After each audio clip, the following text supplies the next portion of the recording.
Let's begin with a bowl of soup. February 26, 1577. A cold prison cell in Erbahus Castle, Sweden. A former king sits alone, hunched over a wooden table. His beard is unkempt, his eyes wild and restless. He takes a spoonful of pea soup. He chews slowly, then stops. Moments later, he collapses. His name was Eric XIV of Sweden. Once a brilliant prince, once a crowned king, now a paranoid prisoner, dead in silence. The official report? A stroke, the real story? Poison, fed to him in his food by those who once bowed to him. Eric didn't die in battle. He didn't die with dignity. He died afraid of every bite. This is the story of a man who went from royal genius to isolated madman, a king who trusted no one, not even his own mind. A mind that turned against itself, slowly, violently, and completely. So what drove Eric XIV to madness? Who killed him, and why? And how did a king so powerful die so forgotten? Today, we peel back the walls of his mind, brick by brick, and reveal the terrifying truth beneath the crown. He was born in a palace, but not into peace. Eric was the firstborn son of Gustav Vasa, the man who had ripped Sweden out of the hands of Catholicism and crowned himself king. Gustav had seized power with blood and steel. He ruled with an iron grip and little tolerance for dissent, even within his own family. From the moment Eric opened his eyes in 1533, he wasn't seen as a child, but as an heir, a symbol, a future weapon in his father's political arsenal. He was surrounded by wealth, tapestries, tutors, and Latin texts. But what he lacked was warmth. Gustav was not a gentle father. He was obsessed with control. And for a boy as curious and emotional as Eric, this created a quiet kind of war. Eric was intelligent, shockingly so. He devoured history, astronomy, music. He could recite entire works of Cicero and Virgil before most boys his age could read. He wrote poetry in secret. He painted. He sketched maps of worlds he'd never see. But that brilliance came with a cost. Eric thought too deeply. He felt too intensely. And in a court that valued obedience over emotion, that made him dangerous. While other boys practiced swordplay, Eric wrote melancholic verses about love and betrayal. He once said, "A crown should sit lightly on the head. Mine weighs more with every day." At 16, he watched his younger half-brothers, John and Charles, receive more affection from Gustav. Eric was the oldest, but never the favorite. The court whispered that Gustav found Eric too independent, too proud, too strange. That hurt never left him. He learned early that power could vanish overnight, and that family was not sanctuary, but strategy. As a young prince, Eric traveled across Europe to seek a bride and secure alliances. He was received with cautious respect. After all, he was a Vasa. But behind closed doors, foreign courts noted his odd behavior. He asked endless questions, sometimes brilliant, sometimes bizarre. He stared too long. He laughed at inappropriate times. He talked to himself when he thought no one was listening. Still, many admired him. He was tall, handsome, articulate. When he spoke of reforming Sweden, of freeing the common man from noble tyranny, people believed he might become a philosopher king. But others saw something else.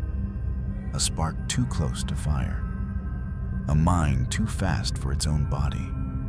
A crown that gleamed too bright for him to wear without burning. When Gustav Vasa died in 1560, Eric finally ascended the throne. But instead of celebration, the court held its breath. He didn't rule like his father. Gustav had been brutal, yes, but predictable. Eric was unpredictable. One moment gentle, the next furious. He'd shower a servant with gifts, then demand they be imprisoned the next day. He brought in astrologers, mystics, foreign scholars. He ordered astrological charts of his enemies to find out when they were most vulnerable. He once delayed an execution because the stars weren't favorable.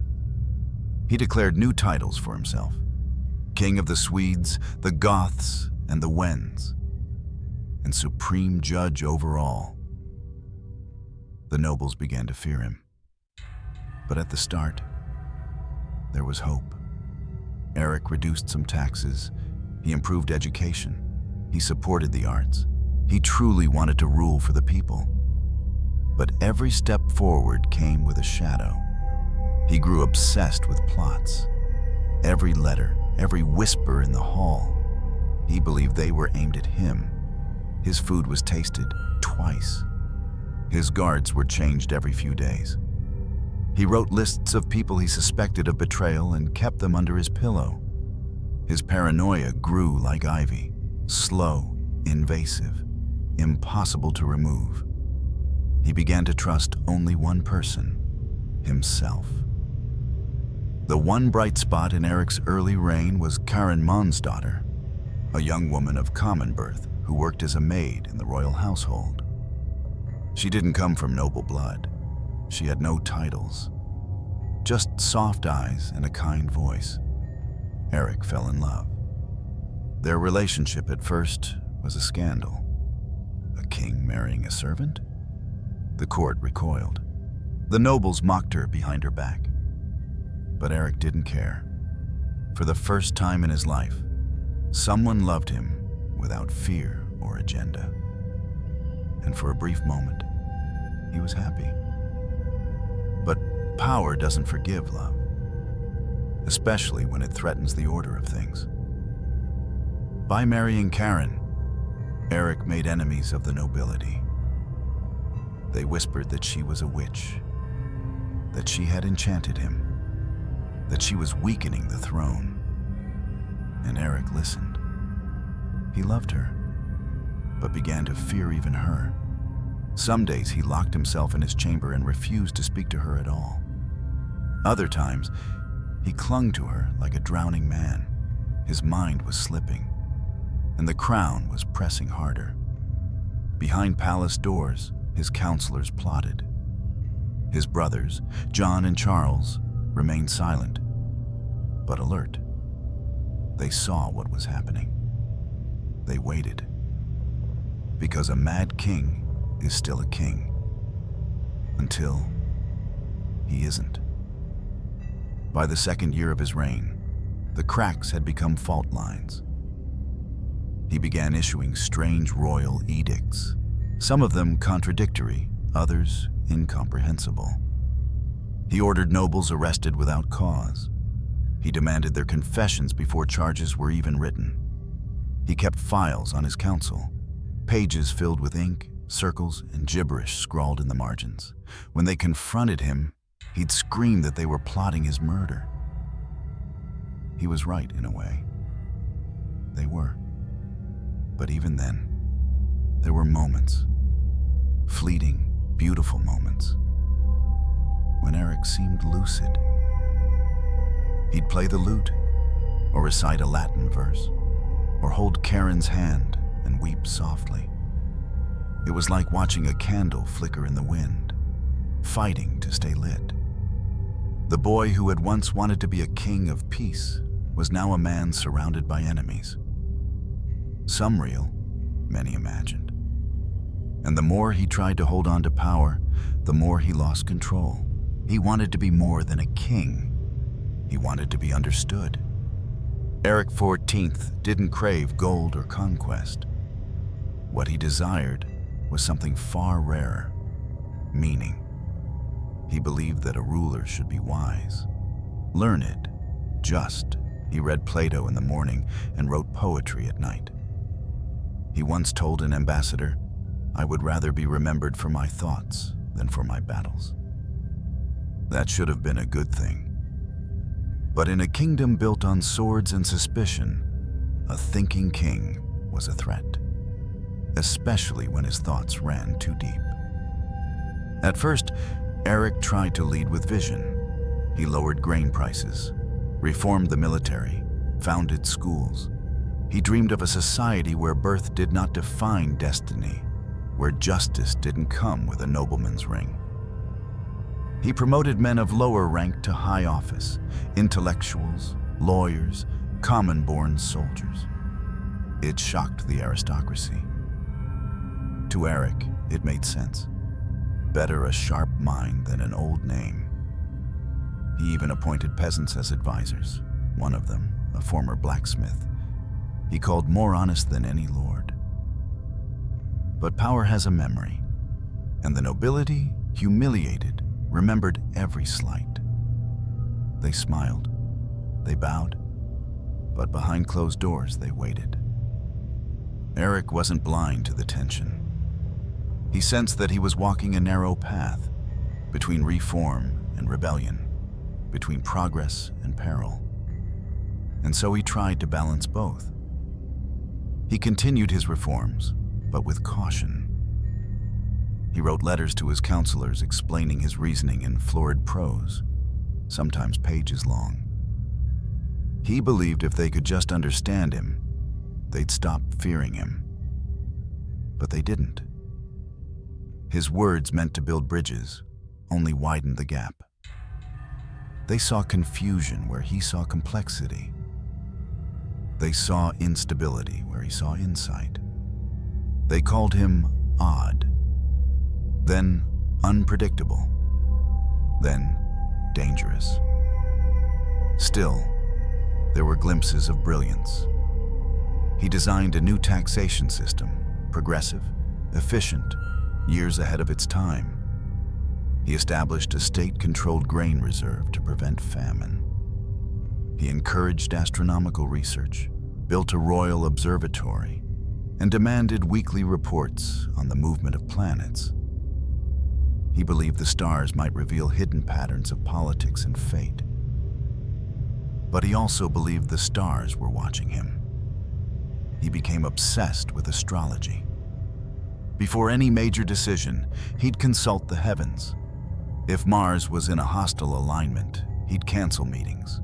If Saturn lingered in a malignant house, he'd refuse to speak to his generals. One advisor recalled that Eric once delayed signing a peace treaty because he had seen blood in the constellations. To the court, it was madness. To Eric, it was method. He kept journals, dozens of them, filled with drawings, diagrams, musings in Latin and Swedish. Some pages contained philosophy, others lists of suspected traitors. Still others were covered in frantic scribbles, like a mind trying to outrun itself. He was brilliant. He was breaking. The more isolated he felt, the more he turned inward. He began writing strange letters to foreign courts, letters that rambled, contradicted themselves, or included bizarre requests. One missive to Elizabeth I of England began with a marriage proposal and ended with a warning about dark forces in the Baltic. Ambassadors were confused. Some laughed, others grew nervous. Whispers spread. The King of Sweden has lost his mind. But at home, his paranoia was growing. He trusted few people, sometimes no one at all. He began disguising himself and wandering the city streets at night, eavesdropping on commoners. He wanted to hear what the people truly think. But he didn't like what he heard. He believed there were plots everywhere. He accused his counselors of double-dealing. He fired, imprisoned, and reinstated them, sometimes in the same week. He once held a private trial for a court musician who he suspected of casting spells through song. He created secret codes to communicate with loyal servants, believing spies were intercepting his thoughts. One of his bodyguards reported that the king had taken to talking to paintings. Another claimed Eric demanded his meals be tasted 3 times by 3 different men. "I will not be poisoned," he said, "not while I still have breath to see it coming." And yet, even through the fear, he kept loving. Karen Mon's daughter, still by his side, remained the only soul he fully trusted. He wrote her poems, he painted her portraits. He held long, trembling conversations with her about destiny, betrayal, and the burden of rule. Sometimes he'd wake her in the middle of the night to ask, "Do you think they still believe I'm king?" She always answered yes, and he always wept. In 1567, his madness finally spilled into blood. It began with a letter. Eric had summoned several noblemen of the powerful Sture family, his old political enemies, to court under the pretense of peace. They came reluctantly. They bowed. They smiled. But Eric saw through it, or believed he did. He accused them of plotting his assassination, of poisoning his thoughts, of using dark arts. He demanded they confess. They denied everything. And then, something broke. In a locked room, Eric pulled out a dagger and stabbed Niels Sture himself again and again while screaming, "I will cleanse my kingdom of rot." His guards watched in horror. So did his wife. The next day, 4 more nobles were dragged from their cells and executed without trial. The blood ran thick through the castle halls. Sweden had never seen anything like it. The nobles called it the Sture murders. Eric called it justice. Afterward, he vanished for days. When they found him, he was naked in the woods, muttering to himself and digging holes with his bare hands. He said he was burying the devil. When they brought him back to the castle, he asked if he had been gone for a year. That was the turning point. No one could pretend anymore. The philosopher king had become a madman. And those who once feared his thoughts now feared what he might do next. After the blood dried, something else took its place. Silence. Not the peaceful kind. The kind that creeps in after a scream. The kind that warns. Something is wrong. Eric XIV had murdered 5 noblemen with his own hands. No trial. No jury. Just suspicion turned into slaughter. The palace floor was slick with it, and the nobility, once wary of his reforms, now feared for their lives. But Eric wasn't remorseful. He was relieved. He believed he had finally rooted out the threat, that the air in the palace was clean again, that his kingdom was safe. He didn't realize the rot he feared was now inside him. The weeks following the Sture murders were disjointed. Eric became erratic, drifting between moments of disturbing calm and violent agitation. He'd wander the halls barefoot, his royal robe dragging behind him, muttering about poison and devils. He refused to sleep in the same room twice. He trusted no locks, no doors, no guards. He began refusing to eat meals unless he personally watched the entire cooking process. He had a physician taste every dish, then a servant, then a second servant.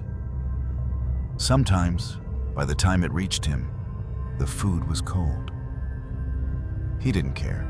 He believed there was arsenic in the salt, venom in the bread, betrayal in the broth. He stopped drinking water entirely for a week. convinced the well had been cursed. When his lips cracked and bled, he whispered, "They want my mouth to rot so I can't speak the truth." His counselors tried to intervene. They begged him to rest, to delegate duties, to speak with doctors or priests. But Eric only grew more suspicious. He accused one of his most loyal ministers of reading his thoughts through candlelight. He accused another of trying to hypnotize him through the embroidery in the curtains.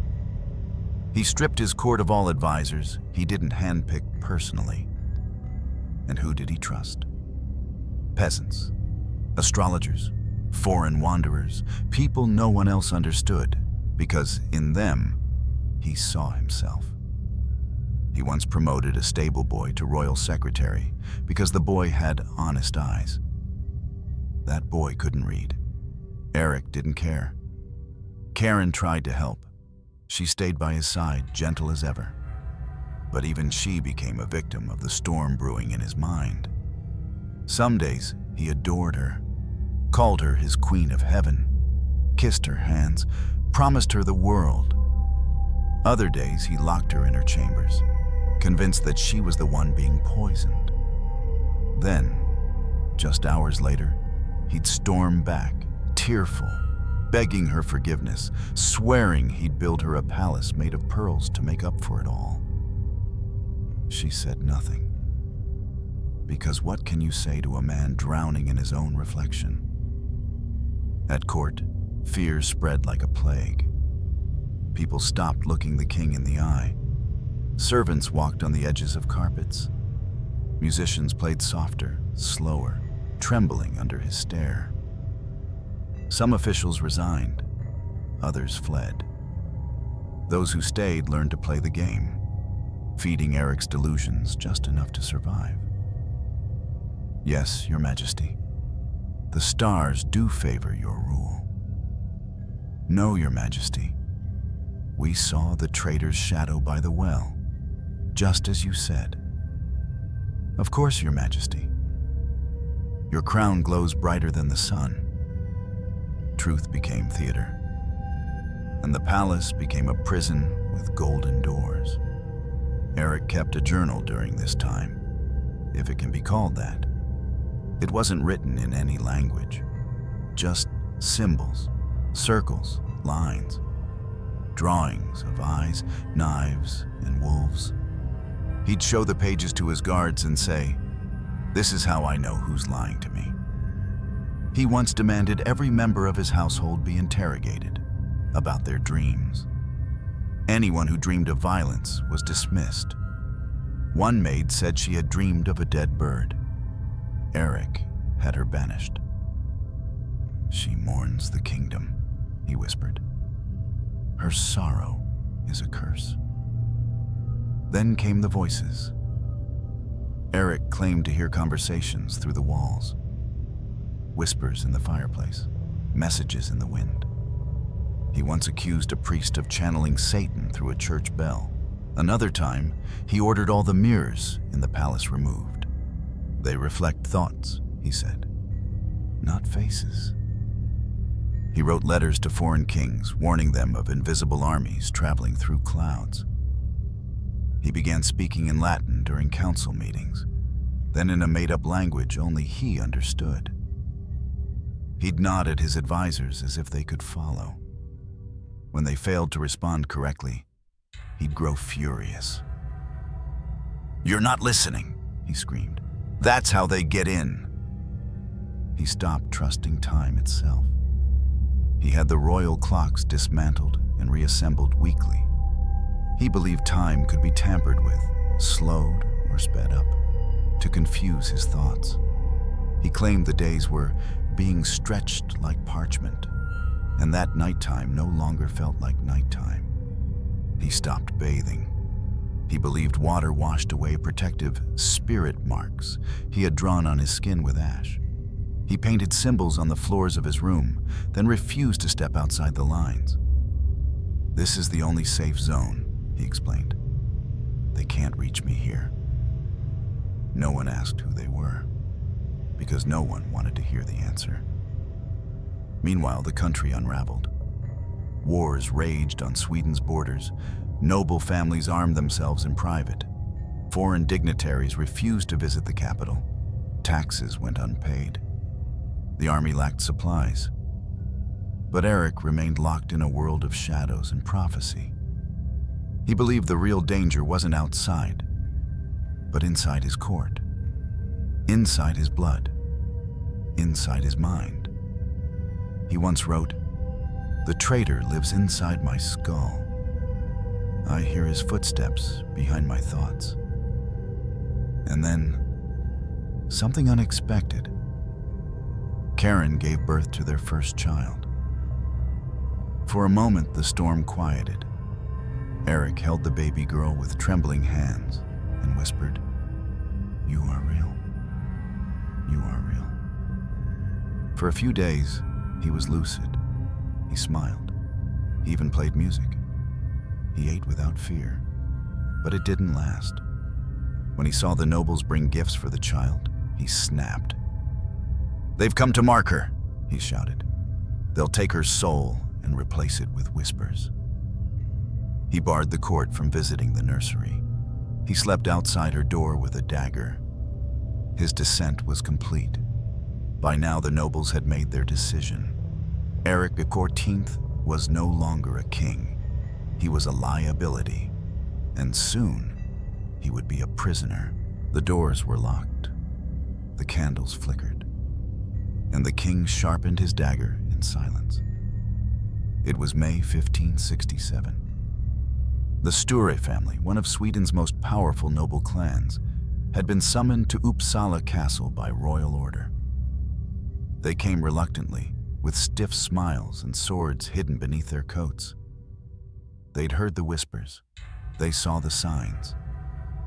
But still, they obeyed. You didn't say no to a king, even one whose eyes no longer blinked in time with reality. It started with a letter, unsigned, mysterious, dropped at Eric's feet by a nervous courier. It spoke of treason, of plots in the dark, of whispers behind tapestries. Whether the letter was real or a product of his unraveling mind is still debated. But to Eric, it confirmed everything. The Stures, he believed, were planning to kill him, to crown his brother John, to erase his name. That night, Eric didn't sleep. He wandered the halls, muttered in Latin, drew symbols on his walls using crushed berries and ink. He stared into mirrors until his nose bled. When a servant offered to fetch a physician, Eric spat on the floor and said, "The sickness is in them, not me." By morning, he had made up his mind. Niels Sture, tall, quiet, refined, was the first to fall. He was called into the king's private chambers for questioning, alone. Eric greeted him calmly, smiled, poured wine, then, without warning, drew a dagger and plunged it into Niels' chest. One stab, then another, then a dozen more, screaming, "You smiled when I wept. You bowed when you lied. You poisoned the bread of my thoughts." The guards outside the door heard the sounds, but did not move. They had their orders. When Eric emerged, covered in blood, he whispered to them, "It is done. The rot has been cut."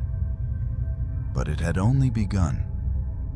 That same day, 4 other nobles, Svante Sture, Niels' father, Eric Sture, Abraham Stenbock, and Ivar Ivarsson, were dragged from their cells.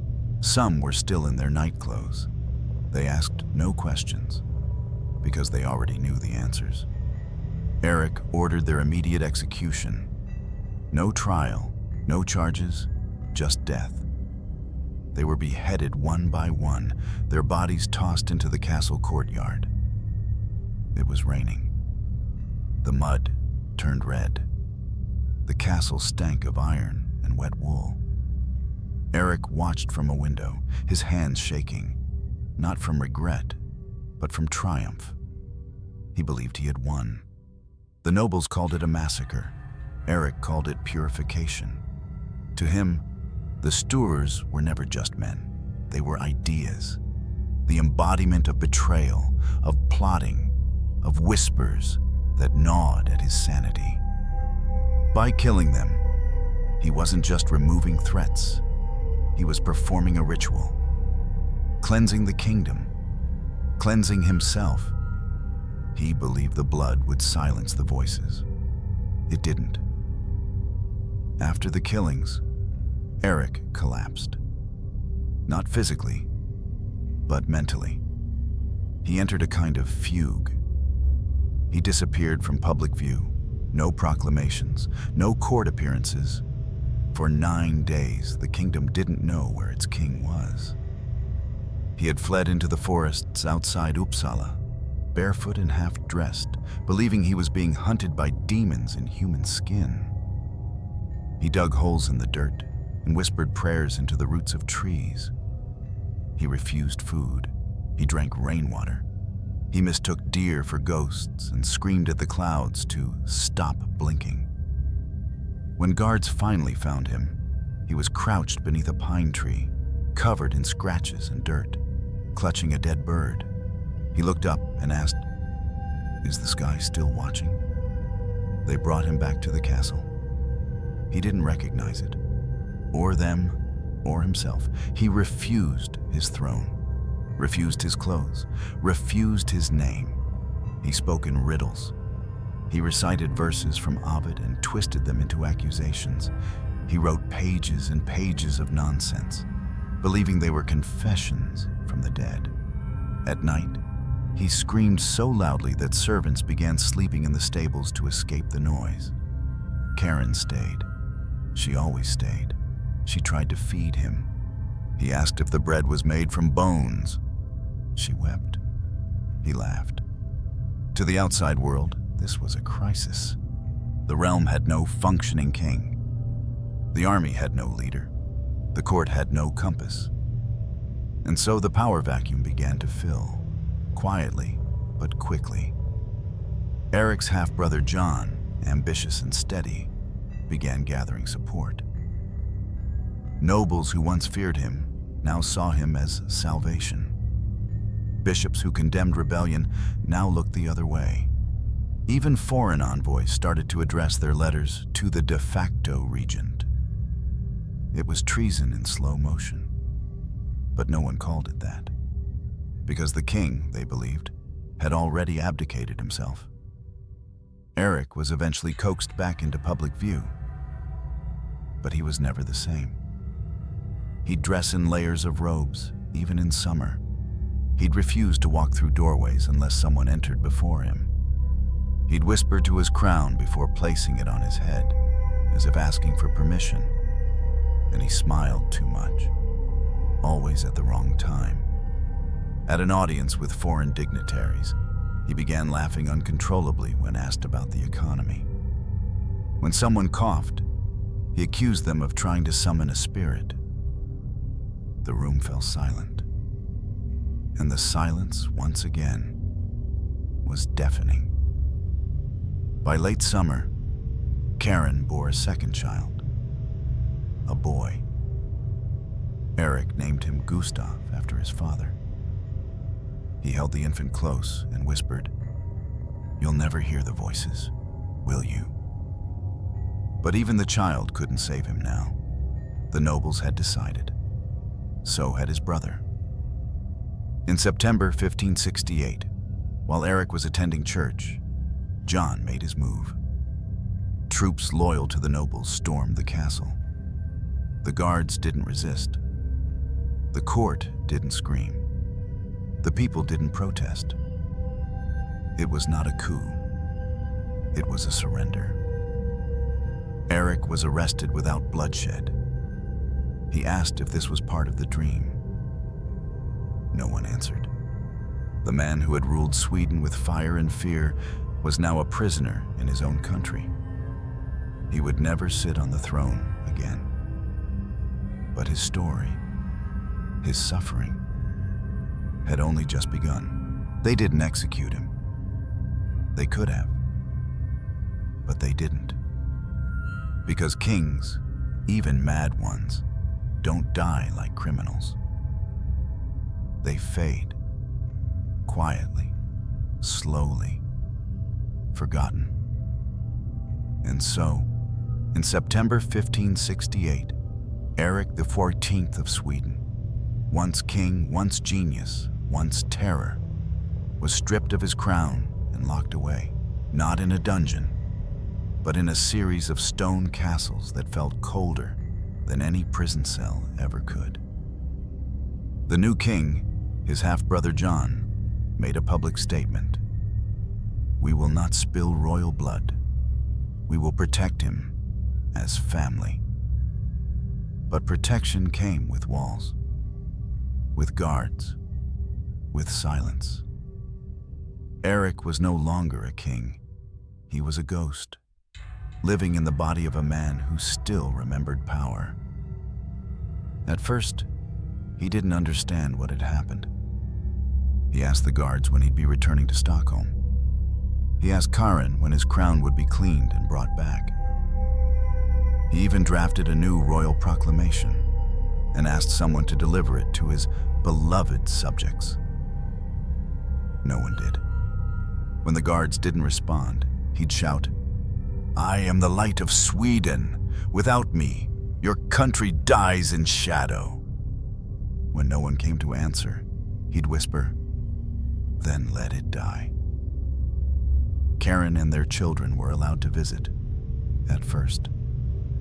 She brought him books, fruit, letters from old supporters. She tried to read to him, to sit beside him, to remind him that he was still loved. He barely listened. He stared out the window for hours. He scratched patterns into the stone with his fingernails. He counted the bricks in the walls over and over again, believing the number would change.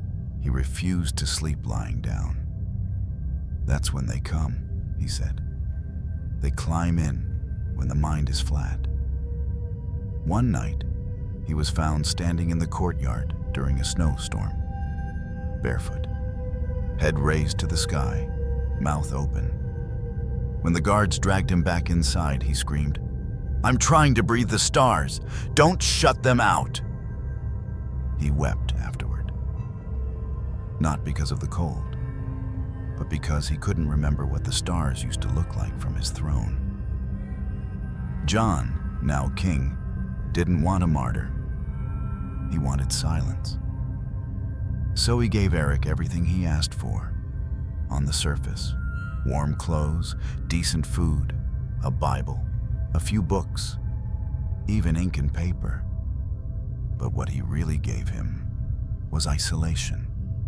No messengers, no advisors, no answers, just ink and time and a mind with nowhere to go. Eric wrote constantly, letters to foreign kings, none of which were sent, declarations of innocence, theories on poisons, treatises on the divine right of kings, and then gibberish. Pages and pages of disjointed phrases, words repeated hundreds of times, sentences that looped back into themselves. "I know who I am. I know who I am. I know who I am." He tried escape, twice. The first time, he bribed a guard with jewelry he had sewn into his clothes years earlier. The second time, he faked his own death by lying still for hours in his cell and slowing his breath until the guards panicked. Both times he failed. Both times, he was punished. More guards, more restrictions, less sunlight. After the second attempt, he stopped speaking for nearly a month. When he finally did speak again, his first words were, "Tell me, is the crown still round?" As years passed, his condition worsened. His beard grew long and wild. He stopped washing. He wore the same clothes for weeks. He believed food was being laced with madness powder. He accused one of the guards of stealing his thoughts while he slept. He began talking to shadows, He named them. He blamed them. And then, in a strange twist of cruelty, the king who had feared betrayal at every corner began to fade from memory. People stopped mentioning his name in court. New coins were minted with John's face. His laws were reversed. His writings were burned or hidden away. Eric XIV had once terrified an empire. Now, he was just an echo. Karen, heartbroken, was eventually barred from visiting him. Too dangerous, they said. Too disruptive. They let her send letters, but Eric didn't reply. He wrote only one note back, short and shaking with ink. I still see you in the doorway. I still remember the red of your dress. She kept it hidden in her sleeve until the day she died. By the 6th year of imprisonment, Eric stopped asking questions. He ate less, slept more, spoke rarely. He sang sometimes, alone, songs from childhood, soft lullabies in the old tongue. His guards listened through the cracks in the door, silent, unsettled, because no matter what he had done, there was still something human in that voice. Something broken. Something unbearably real. Occasionally, rumors reached the castle. Whispers of rebellion, drought, war, the usual tremors of a restless nation, but Eric had no opinion anymore. He didn't rage. He didn't smile. He just stared out the window, waiting for something that never came. One guard wrote in a private journal, "He does not act like a prisoner. He acts like a man who no longer knows what freedom is." And yet, despite it all, the fear never left him. He still had his food tasted, still checked under the bed, still circled his room with chalk each morning. "Protection," he'd whisper. "They live in the corners." And then, one morning in February, he refused breakfast. Not out of defiance, but because, he said, the spoon was watching him. They brought it again at noon. Pea soup, his favorite. He took one bite, just one. Then he coughed, clutched his stomach, collapsed. The official report called it a stroke, but the truth, long suspected, still lingers like poison in the air. He was fed to death, just as he feared all along. It wasn't fast, it wasn't loud, and it didn't leave a mark. Eric XIV died in the most silent way possible, with a spoonful of soup between his lips. Not in battle, not in exile, but in a locked room, surrounded by guards, his breath slipping away like vapor from a dying fire. This was not an assassination. It was an erasure. The months leading up to his death were quieter than ever. By 1577, Eric had spent nearly 9 years in captivity. His mind was fractured, yes, but he was no longer violent, no longer dangerous, no longer anything resembling the king he once was. He spoke less, slept more, ate only from wooden bowls. He hummed old church melodies that no one recognized. He asked strange questions. Do words still work? Have the stars moved closer? Is the air listening? And always, is it today? No one ever asked what he meant by that. They were afraid of the answer. He rarely saw visitors. Even Karen's letters had stopped by then. His children were told not to ask about him. His name was no longer spoken in court. He was referred to only in documents as the former. Former king, former husband, former threat. But inside that stone cell in Urbyhus Castle, Eric still clung to one habit. He never ate without hesitation. He would study each meal carefully. He'd hold the bowl to the light, tilting it back and forth like a jeweler inspecting a gem. He'd tap the spoon 3 times on the rim, always 3, and watch the surface of the soup for movement. If it didn't swirl the way he expected, he refused it. If a guard shifted in his chair, he'd accuse him of distraction tactics. If the wind blew while he ate, he would stop entirely and mutter, "They're trying to move the scent." He kept a list, scratched into the underside of his wooden table, of the food he trusted. At the top of that list, pea soup, simple, earthy, familiar. It reminded him of childhood. He once said, "You can't hide betrayal in something so green." But betrayal doesn't need to hide, not when the victim already expects it. In February 1577, he grew weaker. At first, the guards thought he was simply refusing to eat again. He'd done that before, gone days on bread and water, claiming he needed to cleanse the tongue of whispers. But this was different. He was pale, shaking.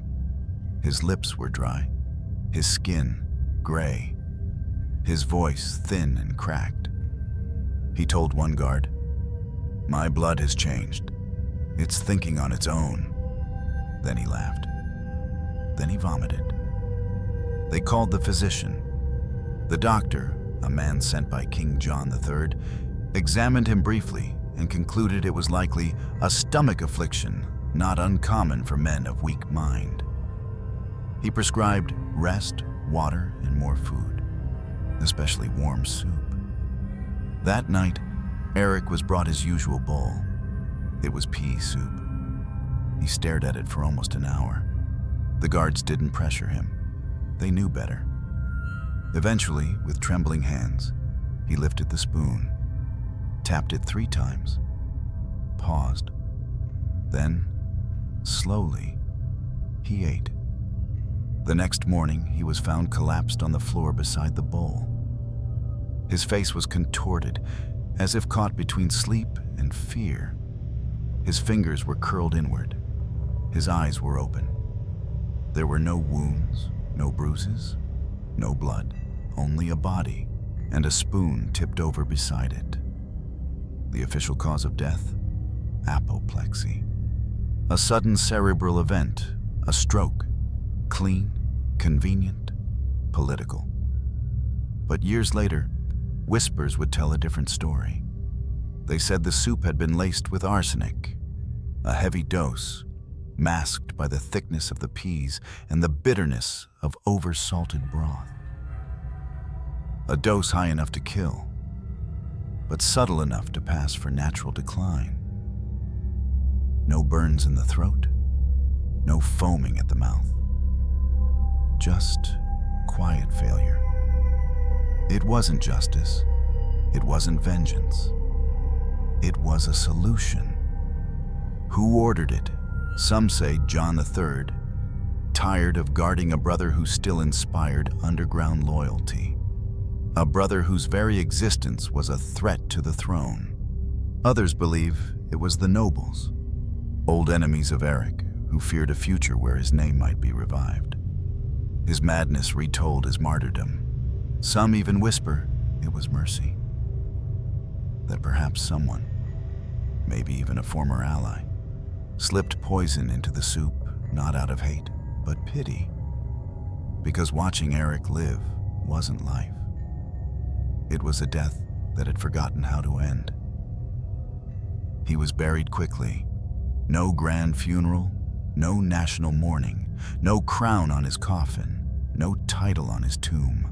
Just a box, a grave, and a body that once ruled a kingdom. But even in death, Eric XIV refused to rest. Decades later, his body was exhumed. Forensic analysis of his remains revealed unusually high levels of mercury and arsenic in his bones and hair, strong evidence of prolonged poisoning. Was it deliberate? Or part of misguided medical treatment common at the time? Still debated. But one thing is certain. The king who feared poison was right to be afraid. His final words? No one knows. Some say he said nothing. Others claim he whispered, "It was always in the bowl." A haunting phrase, a warning, or maybe just a final hallucination.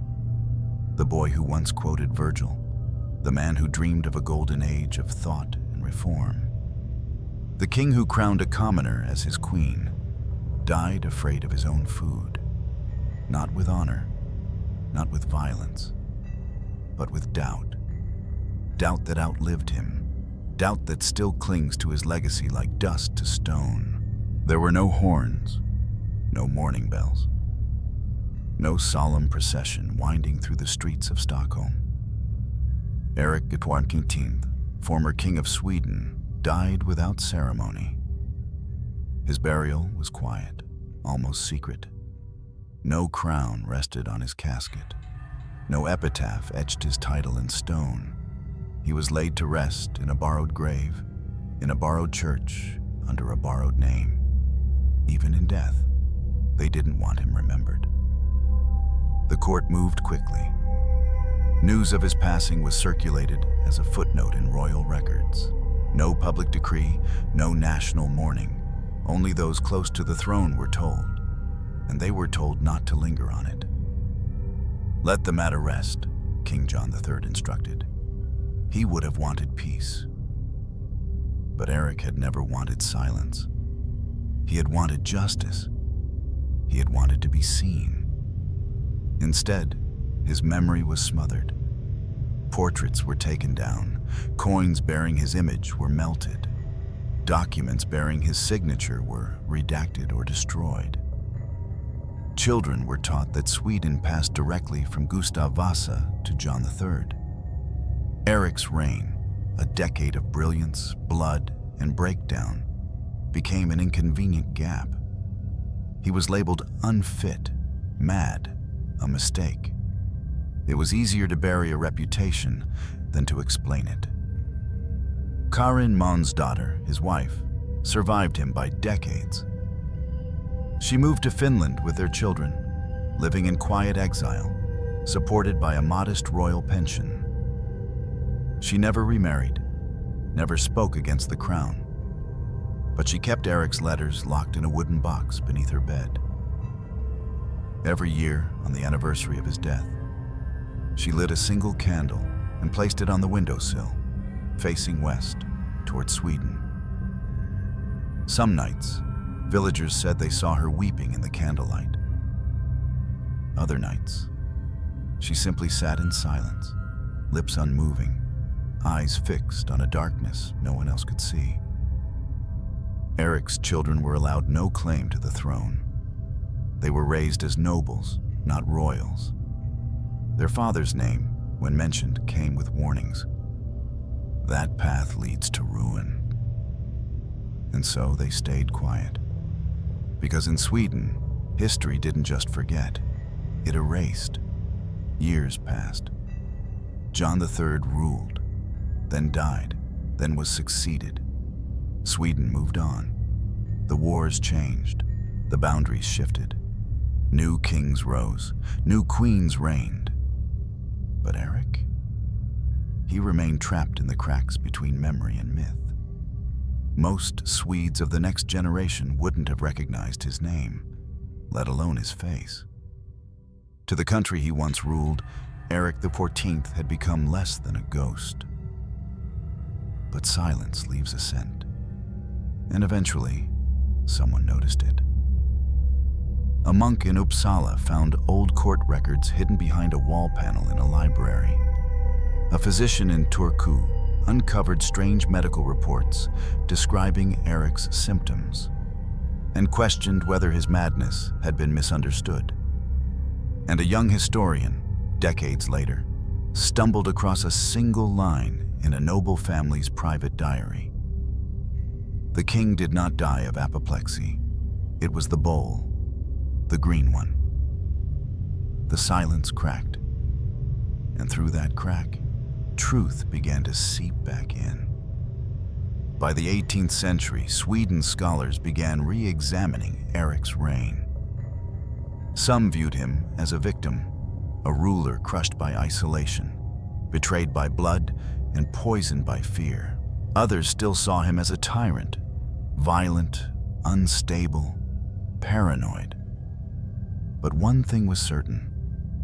He had been erased, not because he was weak, but because he had been too much, too intelligent, too emotional, too unpredictable, too unwilling to become a puppet. And in monarchies, too much was always dangerous. Modern medical historians now suspect that Eric may have suffered from schizophrenia or bipolar disorder, worsened by the pressures of rulership and chronic isolation. Symptoms he displayed: delusions, auditory hallucinations, paranoia, disorganized thought, would likely be treatable today. But in the 16th century, there were no names for it. Only labels like madness, witchcraft, or divine punishment. Eric wasn't sick, they believed. He was cursed. And yet, even in his madness, there was still a kind of genius. His reforms, many later adopted in pieces by future monarchs, had been too progressive for his time. His belief in educating the poor, regulating grain prices, and elevating merit over nobility. Radical then, reasonable now. He had seen the cracks in the system before anyone else, and he tried to fix them with poetry, policy, and yes, eventually, paranoia. But no system forgives the hand that tries to reshape it. Eric XIV did not leave behind a dynasty. He did not build a golden age. He did not die beloved. But he left behind a question, a quiet, lingering discomfort in the fabric of Swedish history. What if he had been heard instead of feared?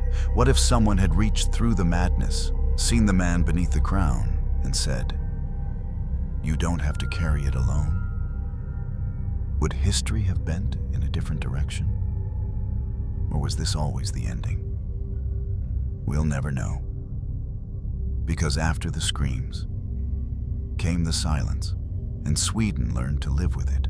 History, like a courtroom, often delivers its verdict long after the accused is gone. In the case of Eric XIV, that verdict changed more than once. At first it was simple. He was insane. That's how the crown explained it. That's how the nobles justified it. That's how future kings protected themselves from the weight of his shadow. But centuries have a way of loosening the knots power once tied. And when silence starts to crack, truth seeps in, slowly, question by question. In the 1700s, scholars rediscovered Eric's writings, his letters, his decrees, his journal pages filled with strange circles and Latin phrases. Some were nonsense, yes, but others were brilliant. A historian named Carl Gustav Wormholtz was one of the first to suggest that Eric's mind, though fractured, had not been broken from the beginning. He was not born a madman, he wrote, but became one under the weight of what we failed to understand. It was a radical claim. In a world where monarchs were either heroes or monsters, the idea that Eric could be both, a visionary and a victim, was uncomfortable. But the evidence grew harder to ignore. His policies, once dismissed as irrational, were re-examined. His education reforms, decades ahead of their time. His attempts to reduce noble influence, later adopted by monarchs who were praised for modernization. His paranoia about court conspiracies, not entirely unfounded, considering his own brothers staged a coup against him. Even his obsession with poisoning, once considered madness, was eerily validated. In 1958, Forensic testing of his remains revealed elevated levels of arsenic and mercury in his hair and bones. It wasn't just fear, it was fact. Eric XIV had every reason to be afraid, and every reason to break. Modern psychiatrists have since speculated that Eric likely suffered from a severe mental illness, possibly schizophrenia or bipolar disorder with psychotic features. The symptoms are textbook: grandiosity, delusions of persecution, paranoia, auditory hallucinations, periods of lucidity followed by emotional collapse. And yet, in his time, there was no diagnosis, no treatment, no language for what was happening to his mind. He wasn't ill, they said. He was dangerous. He was cursed. He was to be managed, not helped. But who decides when a king becomes mad? That question lingers like smoke across the pages of Eric's legacy. Is madness when a ruler talks to shadows? Or when the people closest to him pretend not to hear the truth? Is it insanity to suspect betrayal, when betrayal is what ultimately brings you down? Consider the Stour murders, often cited as the ultimate proof of Eric's madness. Yes, it was a massacre. Yes, it was unjust. But what fueled it?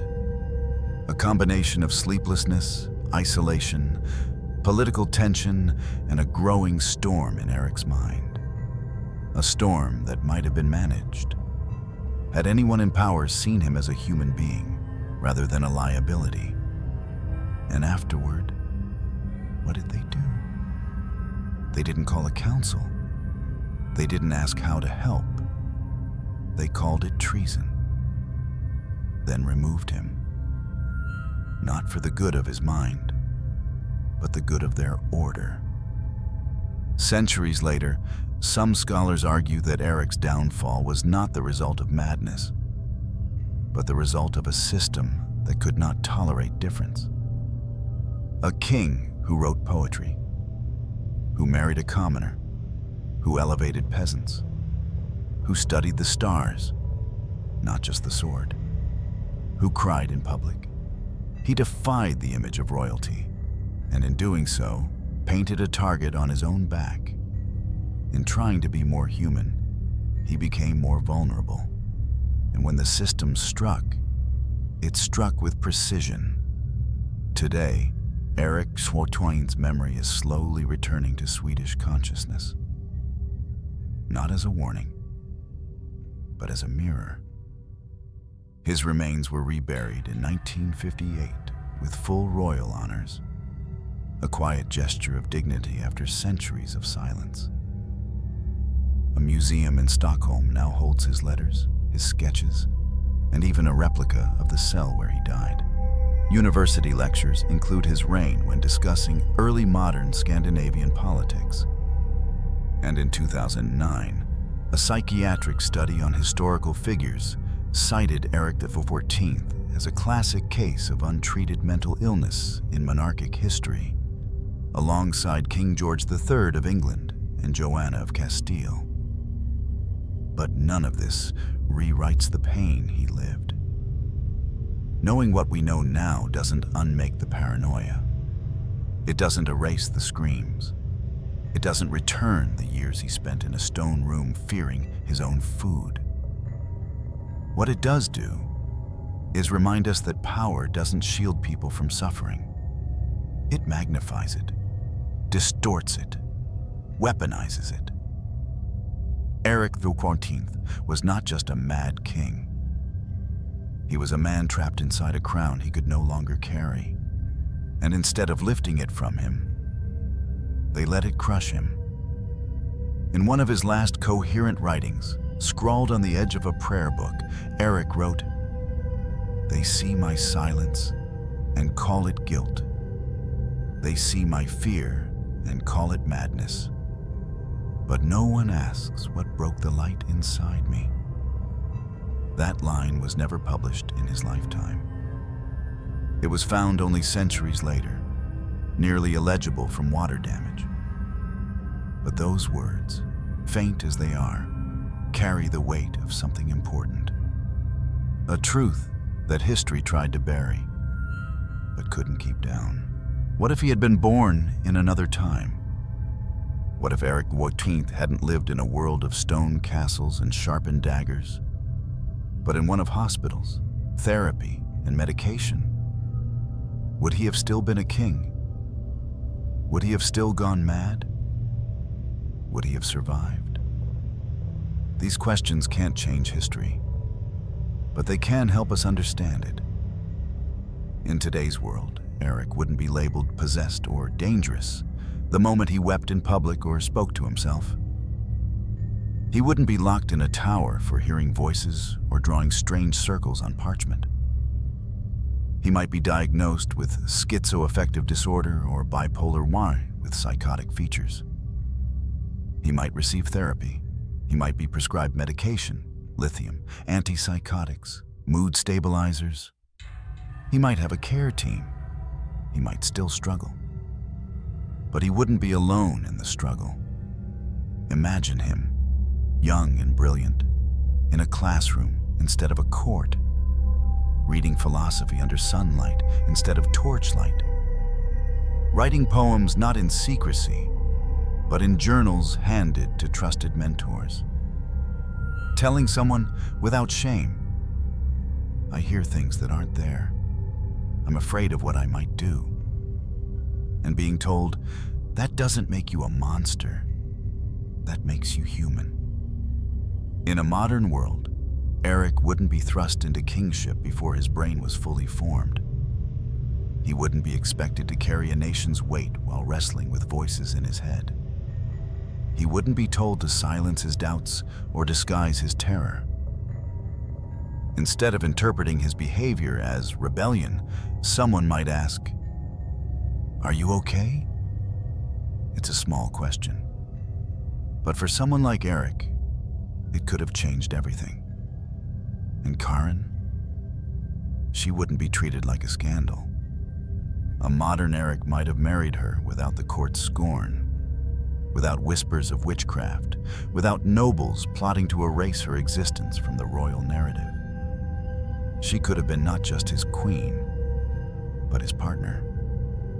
The anchor to hold him through the storms. The voice reminding him that love wasn't a weakness, but a form of rescue. And she wouldn't have been separated from him by decree. She would have stayed, not in defiance of politics, but in defense of his dignity. But even today, power remains a dangerous place for fragile minds. Even now, we struggle to talk about mental illness in our leaders, let alone understand it. We still mistake vulnerability for weakness, still punish emotion, still confuse treatment with shame. So perhaps, even now, Eric XIV would have walked a tightrope, still brilliant, still wounded, still misunderstood. But maybe, just maybe, he would have been given time, a diagnosis, a space to breathe, someone to catch him before he fell. Imagine him not as a fallen king, but as a public figure who stepped back when his mind began to fracture, who took a sabbatical instead of a sword, who appeared on a news broadcast one day and said, without apology, I am struggling and I need help. Imagine a Sweden that didn't respond with silence, but support. That would be a different story, a quieter one, less dramatic, but far more merciful. And imagine the end, not in a prison cell with a poisoned bowl of soup on a winter night, but in a clinic with doctors and warmth, and someone at his bedside holding his hand. Imagine Eric XIV, older, grayer, but alive, writing memoirs, giving speeches on mental health, reading his poetry aloud to rooms of young people who didn't see a mad king, but a survivor. That version of Eric could have grown into the philosopher king he once dreamed of becoming. But that isn't the story he lived. That isn't the Sweden he knew. That isn't the world that met his madness with anything but fear. And so, he died misunderstood, silenced, branded. Still, when we look back with new eyes, with gentler language, with deeper understanding, with the hindsight of medicine and compassion, we don't rewrite what happened, but we reframe it, because Eric XIV was not a cautionary tale. He was a mirror. He showed us what happens when intelligence meets instability, and both are ignored. He showed us how quickly power isolates, how easily people vanish behind the labels we assign them. He showed us that a king can be brilliant, fragile, dangerous, and beautiful, all at once. And that if we only see the madness, we miss the man. In one of his final notes, Eric scribbled, "If my mind breaks, do not punish the cracks. Trace them and find the shape of who I used to be." That's what we do now. We trace those cracks, and we begin, finally, to understand. Eric XIV never truly disappeared. He just faded, like a candle in a drafty room, flickering long after everyone else had left. And yet, if you listen closely, his voice is still there. Not loud, not angry, but aching. It echoes in the silence of rooms where decisions are made behind closed doors. It lingers in the breath of every leader afraid to show fear. In every patient misdiagnosed as dangerous before they're even seen as human. In every poem that never made it to the page. In every scream that was answered with a locked door. He is not just a figure in a history book. He is a warning, yes. But more than that, a wound. One we kept bandaging with silence. Eric's tragedy is not that he was mad. It's that he was mad in a place where madness was punished instead of understood. That he was intelligent in a world that feared thought. Emotional in a court that demanded masks. Vulnerable in a family where love was a liability. They feared what was inside his mind, but they never once looked deep enough to ask why it was hurting. He tried to lead with ideas. He tried to love someone the world said he shouldn't.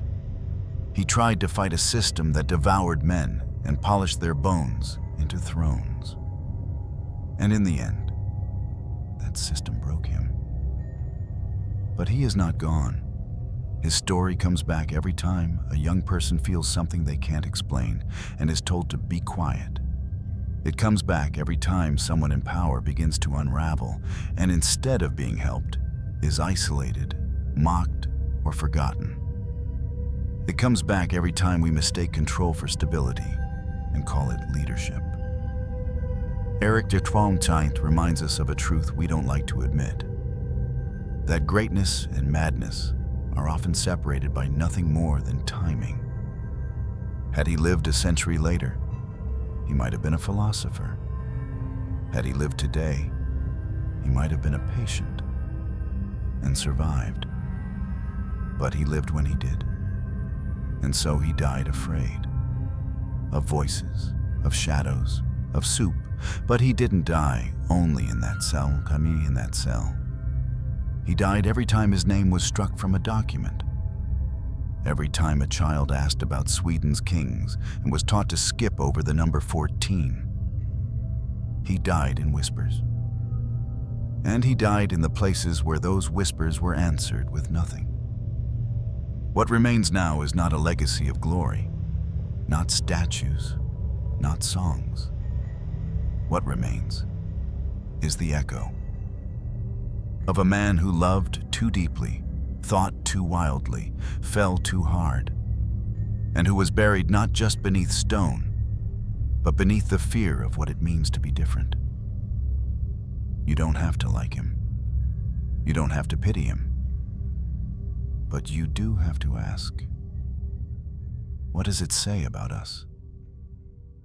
That a king crying out for help was met, not with care, but with a poisoned bowl. Eric XIV ruled for just 8 years.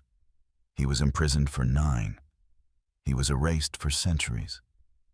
But today, we speak his name, not as a monster, not as a mistake, but as a mirror, one that still reflects us, one that still asks, if you lose your mind in front of the world, who decides if you're worth saving? It's if you're